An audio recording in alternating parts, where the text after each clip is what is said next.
Hello అందరికీ. నా పేరు ప్రసన్న. అందరూ సమ్మర్‌కి ఎలా ఉన్నారు? బాగున్నారని అనుకుంటున్నాను. ఎండలకి ఎక్కువగా బయట తిరగొద్దు. నేనైతే అస్సలు బాలేను. ఎందుకంత అస్సలు బాలేను అంటున్నా అంటే చూస్తున్నారు కదా! తిరుపతిలో ఔట్‌కట్స్‌లో ఉన్నా అనమాట. దేనికి అనంటే నేను లాస్ట్ టైం చెప్పినట్టు రాజమండ్రికి బీఈడీ చేయడానికి వెళ్తున్నా అని చెప్పాను కదా! అదే ఇంకోసారి అన్నమాట. అసలు నాకంటూ సెలవులు లేవు, ఏమీ లేవు. ఇలా అయిపోయింది లైఫ్ అయితే.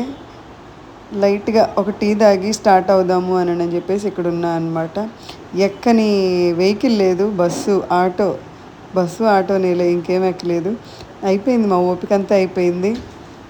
అసలు ఒక్కసారి ఎందుకు అప్లై చేశామా? ఎందుకు చదువుతున్నామా?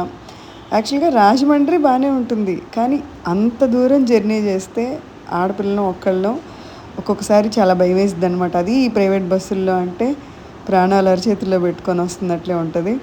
సో ఫైనల్లీ తెల్లారిపోయింది. మళ్ళీ ఆ పచ్చదనం అదంతా చూసుకుంటూ వచ్చేసాము. అయితే మధ్యలో గోదావరి కూడా కనిపించిందనమాట. కానీ వాడు నన్ను సిటీ అవుట్‌కట్స్‌లో వదిలేశాడు. అదే కోపం అనిపించింది. తీసుకొని పోయి 6 కిలోమీటర్ల అవతల వదిలేశాడు.